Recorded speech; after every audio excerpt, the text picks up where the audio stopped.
কোরআন হাদিসের আলোচনা শুনেছে, সর্বশেষ তোমার দরবারে হাত দুটো বাড়াইয়া দিয়েছে।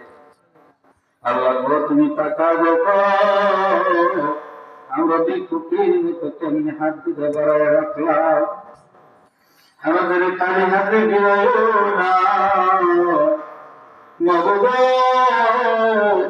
তুমি আসমানে না জমিনে, পাহাড়ে না পর্বতে, ফুলে মোরা পাইয়া যায় তোমাকে।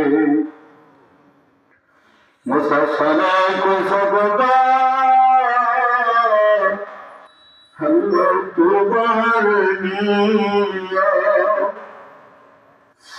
আমরা শুনে কয়েক দাওয়া আব্রাহিম পাইয়া, ইব্রাহিমের শুনে কুসবদা আল্লাহ আগুন বানাইয়া, আমরা শুনে কয়েক দাওয়া কবরে খাইয়া। আল্লাহ জীবনে গুনাহ করেছি, কেমন গুনাহ করেছি,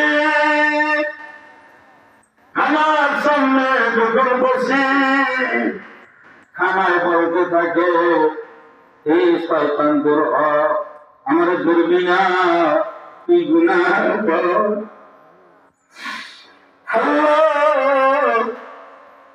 যখন তোমার ঘরে যাই, তোমার ঘর যেমন লাগতে থাকে পরিমাণ, তুই ডুববে না, তুই গুনাহগার।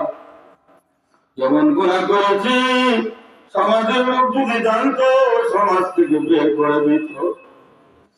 আল্লাহ তারপরেও তো তোমার বান্দা, দয়া করে মেহরবানি করিয়া আমাদের জীবনের তামাম গুনাহগুলি মাফ করে দাও রব্বুল আলামিন। আল্লাহ গো, তুমি দয়া করে আমাদেরকে মাঠ থেকে বেগুনাহ মাসুম বানায় নিয়ে যাও। আল্লাহ আমাদের তুমি আগুনে ফেলাইয়া মারিও না, রাস্তাঘাটে আমাদের মরণ দিও না, কুকুরের মতো মারিও না, পানিতে ডুবে মারিও না।